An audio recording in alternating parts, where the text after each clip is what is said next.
إن المسلمين والمسلمات والمؤمنين والمؤمنات والقانتين والقانتات والصادقين والصادقات والصابرين والصابرات والخاشعين والخاشعات والمتصدقين والمتصدقات الحمد للہ رب العالمین والصلاة والسلام علی سید الانبیاء والمرسلین اما بعد فاعوذ باللہ من الشیطان الرجیم بسم اللہ الرحمن الرحیم ربنا آتنا فی الدنیا حسنۃ وفی الآخرۃ حسنۃ وقنا عذاب النار اللہم صلی علی سیدنا محمد وعلی آل سیدنا محمد وبارک وسلم۔ السلام علیکم ورحمۃ اللہ وبرکاتہ۔ چونکہ حج اور قربانی کے ایام چل رہے ہیں، اسی حوالے سے حضرت ابراہیم علیہ السلام کی سنت مبارکہ کے متعلق کچھ گزارشات پیش کرنے کی کوشش کریں گے۔ اللہ تبارک و تعالی ہمیں حق بات بولنے اور حق بات سمجھنے کی توفیق عطا فرمائے۔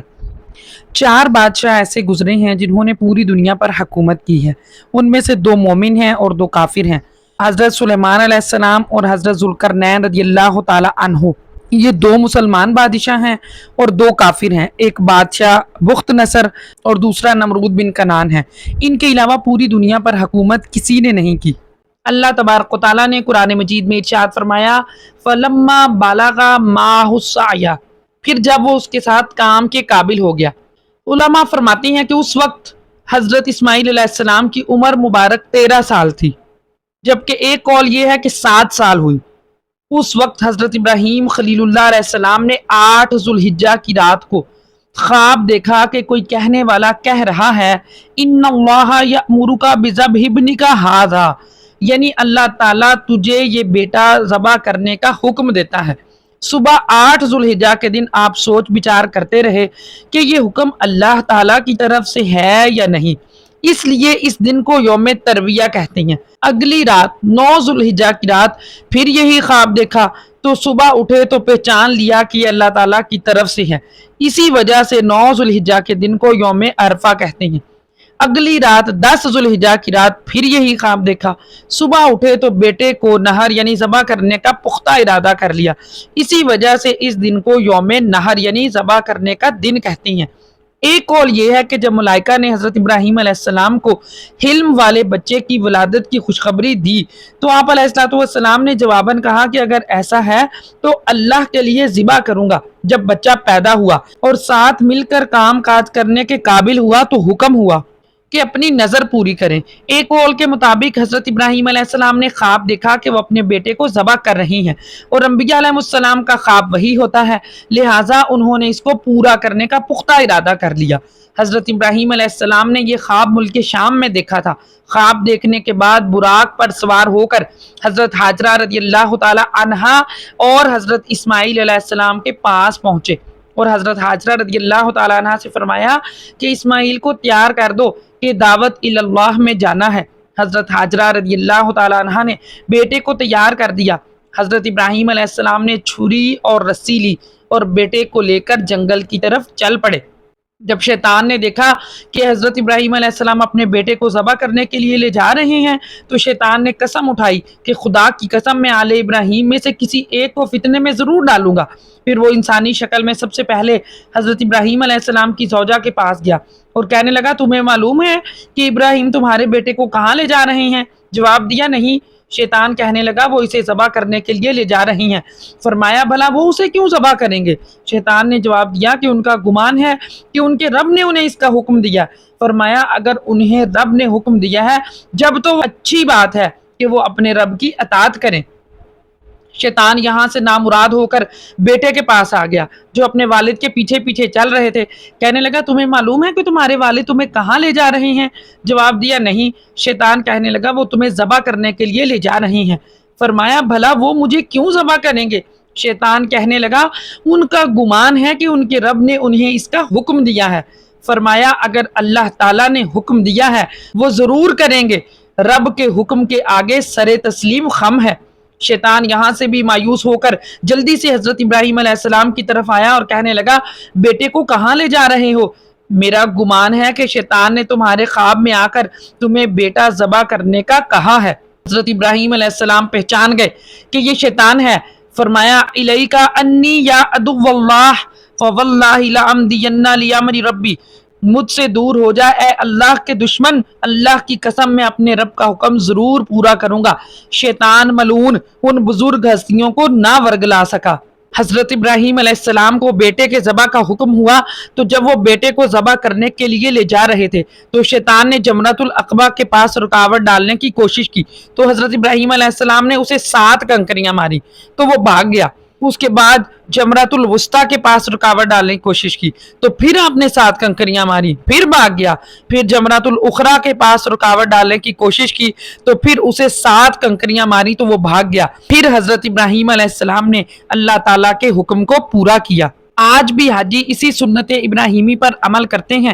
حضرت ابراہیم علیہ السلام جب بیٹے کو لے کر مینا کے میدان میں پہنچے تو انہیں آنے کا مقصد بیان کیا۔ قرآن مجید میں ہے قال یا بنی انی اری فی المنام انا اذبحک، کہا اے میرے بیٹے میں نے خواب دیکھا ہے میں تجھے ذبح کرتا ہوں، یعنی تیرے ذبح کا انتظام کر رہا ہوں۔ اور انبیاء علیہ السلام کی خواب حق ہوتی ہے اور ان کے افعال بحکم الہی ہوا کرتے ہیں۔ فانظر ماذا تری، اب تو دیکھ تیری کیا رائے ہے۔ یہ آپ نے اس لیے کہا تھا کہ فرزند کو ذبح سے وحشت نہ ہو اور اطاعت امر الہی کے لیے وہ رغبت کے ساتھ تیار ہو۔ چنانچہ اس فرزند ارجمند نے رضا الہی پر فدا ہونے کا کمال شوق سے اظہار کیا۔ فرمانبردار بیٹے نے کیا ہی خوب جواب دیا، قال یا ابت افعل ما تؤمر ستجدنی ان شاء اللہ من الصابرین، کہا اے میرے باپ کیجئے جس بات کا آپ کو حکم ہوتا ہے، خدا نے چاہا تو قریب ہے کہ آپ مجھے صابر پائیں گے۔ حضرت اسماعیل علیہ السلام نے اس وقت اپنے والد ماجد حضرت ابراہیم علیہ السلام سے چند گزارشات کی۔ عرض کیا اے میرے والد محترم، مجھے پہلے رسی میں اچھی طرح باندھ لیجئے تاکہ میں مضطرب نہ ہو جاؤں، تڑپنے نہ لگوں۔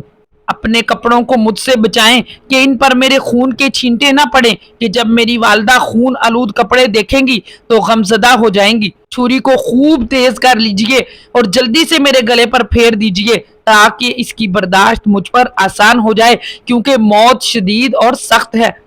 میری امی کو میرا سلام پہنچا دیجئے گا، اگر آپ مناسب خیال فرمائیں تو میری قمیض امی کو دے دیجئے گا، ہو سکتا ہے یہ چیز ان پر میرا معاملہ آسان کر دے، انہیں اس سے تسکین ملے۔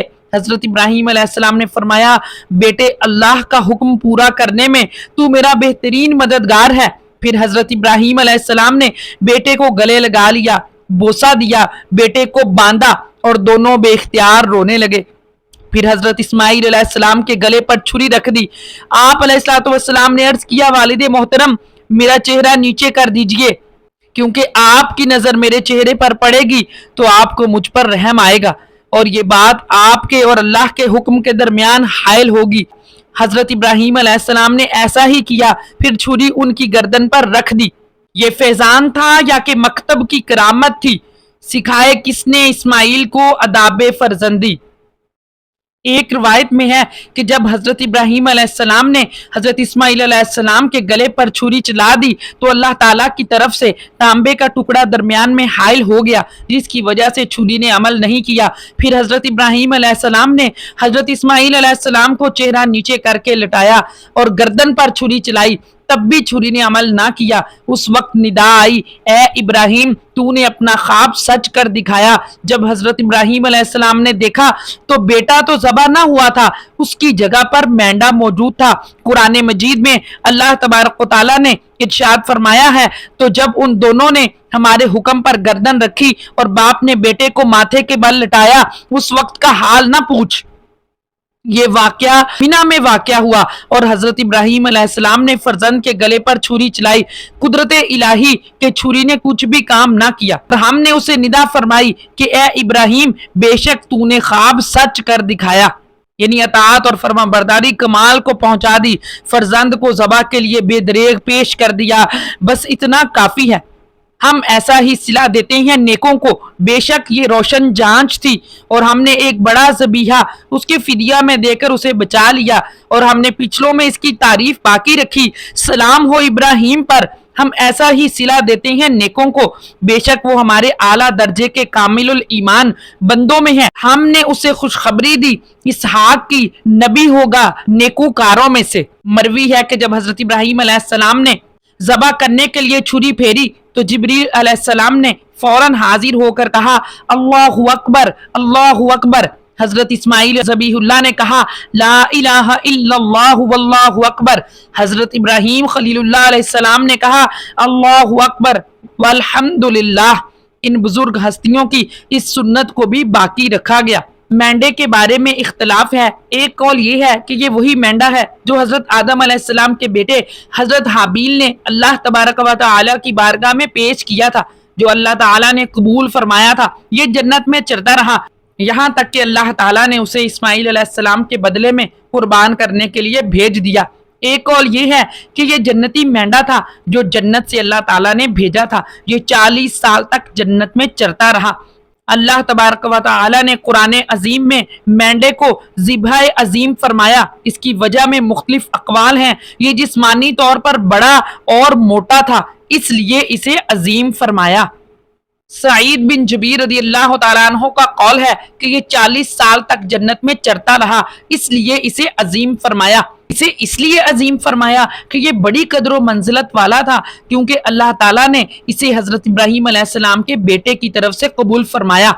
ابو سلیمان دمشقی کا قول ہے کہ جب حضرت آدم علیہ السلام کے بیٹے نے قربت کے لیے پیش کیا تو اسے زندہ اٹھا لیا گیا، یہ جنت میں چرتا رہا، پھر اسے ذبیح اللہ کی طرف سے ذبح کیا گیا تو یہ 2 مرتبہ مقبول بارگاہ الہی ہوا، اس لیے اسے عظیم فرمایا۔ یہ عظیم البرکہ ہے، اس لیے اسے عظیم فرمایا۔ علامہ اسماعیل حقی رحمت اللہ تعالی علیہ نے تفسیر روح البیان میں ایک روایت بیان کی ہے کہ نبی کریم صلی اللہ علیہ وآلہ وسلم نے حضرت جبریل علیہ السلام سے پوچھا کہ آسمان سے جلدی اترنے میں کبھی مشقت کا سامنا کرنا پڑا ہے؟ عرض کیا جی ہاں، 4 موقع ایسے آئے ہیں۔ ایک تو یہ کہ جب حضرت ابراہیم علیہ السلام کو آگ میں ڈالا گیا، اس وقت میں عرش کے نیچے تھا، اللہ تبارک و تعالیٰ نے مجھے ارشاد فرمایا کہ میرے بندے کے پاس پہنچو۔ میں حضرت ابراہیم علیہ السلام کے پاس حاضر ہو گیا اور عرض کیا کہ کیا آپ کو کوئی حاجت ہے؟ انہوں نے جواب دیا ہے مگر تجھ سے نہیں۔ دوسرا، جب حضرت ابراہیم علیہ السلام نے چھری حضرت اسماعیل علیہ السلام کے حلق پر رکھ دی تھی اور میں عرش کے نیچے تھا، اللہ تعالیٰ نے مجھے فرمایا میرے بندے کے پاس پہنچو۔ میں پہنچ گیا اور چھری کو الٹا کر دیا۔ تیسرا، جب کفار نے یوم احد کے دن آپ کے دندان مبارک کو زخمی کر دیا تھا، اللہ تعالیٰ نے مجھے فرمایا کہ میرے حبیب صلی اللہ علیہ وآلہ وسلم کے خون کو لے لو، یعنی اپنی ہتھیلی پر لے لو، زمین پر نہ گرنے دو، کہ اگر ان کے خون کا قطرہ زمین پر گر گیا تو زمین کبھی کوئی پودا اور درخت نہیں اگائے گی۔ میں حاضر ہوا اور خون کو اپنی ہتھیلی میں لے لیا، پھر فضا میں اچھال دیا۔ اور چوتھا، جب حضرت یوسف علیہ السلام کو کنویں میں پھینک دیا گیا، اللہ تعالیٰ نے مجھے ارشاد فرمایا کہ میرے بندے کے پاس پہنچو، تو میں پہنچا اور کنویں کی تہ میں پہنچنے سے پہلے ان کو پکڑ لیا اور کنویں کے نیچے سے پتھر نکال کر انہیں اس پر بٹھا دیا۔ اللہ تبارک و تعالیٰ ہمیں فرمانبردار بنائے۔ وآخر دعوانا ان الحمد للہ رب العالمین۔